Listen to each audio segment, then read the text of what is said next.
Hey everyone, this is Badass Reviewer, and today I'll be taking a look at the Marvel Legends Infinite Series Thundra figure. This is part of the Hulkbuster Build-A-Figure wave, and I don't really care too much about this figure. I didn't really like the Valkyrie figure too much.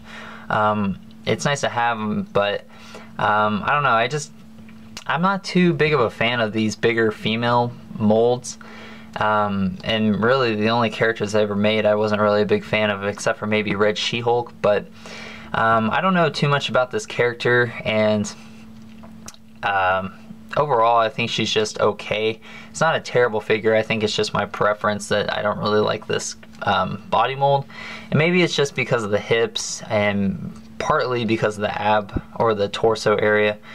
I don't know, they're just so big, and the articulation's not the best on some parts, which seems like a very minor complaint, but I don't know, something about them I just never liked. She's pretty nice though. Nice detail sculpting on the ab here. She's got quite a nice six-pack going on, so if you're into those really buff ladies, she's probably the one for you. Overall, the detail though pretty much is subpar, I guess. I mean, she doesn't really have a whole lot going on in the torso area, except for they painted this little design here since it's part of her costume. It almost would have been nice if they just kind of like sculpted that on, but I could see that getting in the way of her hair, which speaking of head sculpt, the hair is actually probably the nicest thing about her. It's got a nice they painted it has orange with a nice little red dry brush, or maybe they dry brushed it orange, I'm not sure, but it looks pretty nice. So at least she's got that going for her. The sculpt's pretty nice, and I like the hair. The face, I think it looks okay.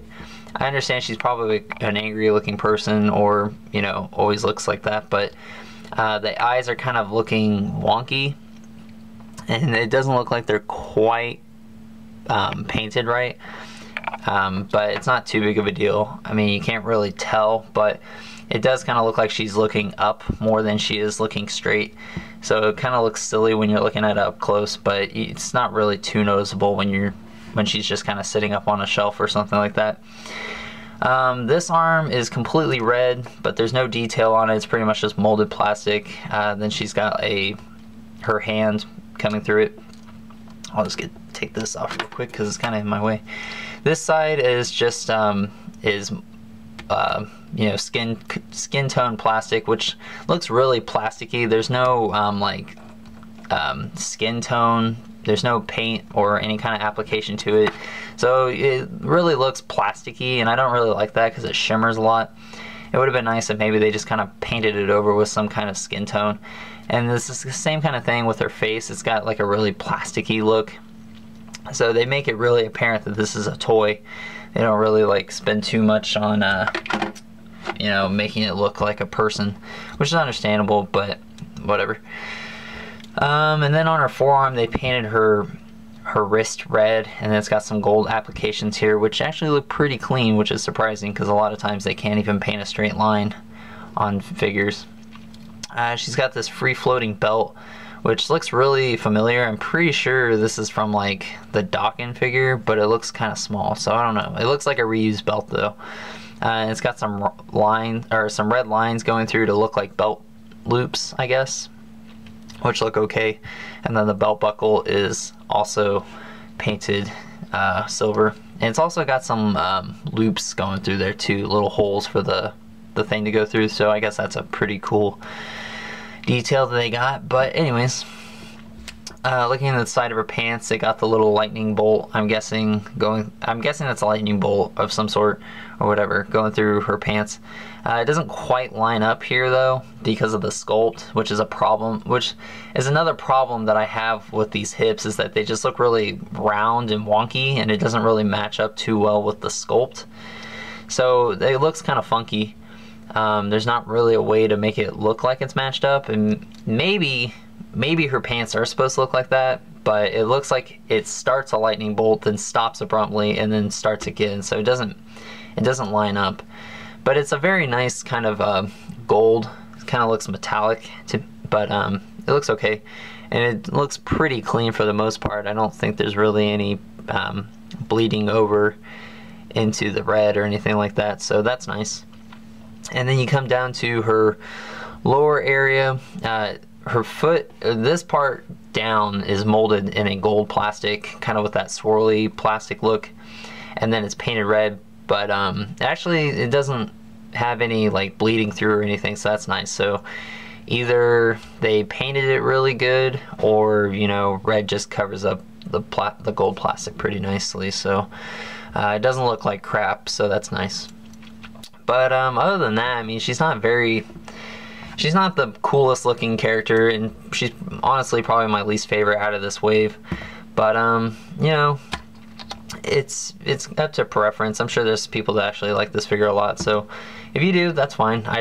My preference is I just don't like these bigger women characters, and honestly this character is pretty bland for the most part. So really, if you're getting her, it's for the bath part, or it's because you genuinely like this character, or if you're a completist like me, for the most part. So anyways, articulation wise, she's only got a single ball peg in the head, so our articulation is pretty limited. She can't move her head up and down, really can't even move left and right, so her head's pretty much in a single position. The arms can go forward and back, in and out, rotate 360 degrees, bicep swivel, a single joint in the elbow, which gets just about 90 degrees, if that.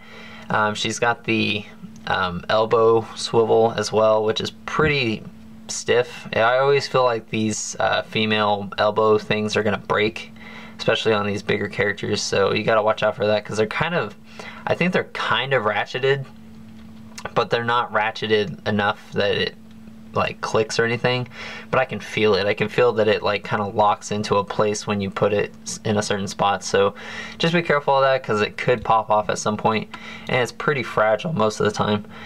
Her wrists can rotate and hinge.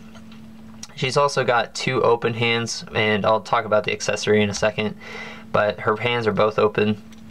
She's got this diaphragm joint, which only really gives her like this kind of hula hoop motion. It kind of goes back a little bit, but it really doesn't go forward, and it kind of goes side to side, but you can rotate it. No waist swivel, unfortunately, but her legs can go forward and back, and they go in and out. They're on Y joints. She rotates at the upper part of the thigh here. Double jointed knees, no boot swivel or anything like that, but she does have a hinge in the foot as well as an ankle pivot. So articulation's okay. It's just the way some of the sculpting is really wonky, so it kind of makes it not very good, I guess, if that makes sense. There's just so much they can do to improve this. I wish they would just re-update this figure mold and give us more of like the how the other female characters are with the smaller bucks, and you know, apply that to these bigger figures, and they might be a little bit better, because I think the female figures for like Captain Marvel are good, but this isn't really working out. I think they need to update this figure now, so that way it has T-joints in the hips and a better ab crunch, but everything else is fine. And maybe add a hinge and to the ball peg in the neck so they can move a little bit better. But lastly, she comes with this ball and chain accessory, which is pretty nicely detailed. It's got a nice paint to it. It's got some black dry brush to it, so it looks nice, and she can hold it pretty well. Trying to get her to hold it with two hands is kind of annoying, because her hands are pretty hard plastic, so it's kind of a pain to rip it open. So but she can hold it at some point. You just got to work with it. But other than that, it's a decent figure, but I don't really care for it too much, and she's really my least favorite out of the wave. So anyways guys, that's my review. I hope you enjoyed it. Stay tuned for more figure reviews coming up, and check out my older figure reviews from the wave and previous waves. So anyways guys, hope you enjoyed. Talk to you later.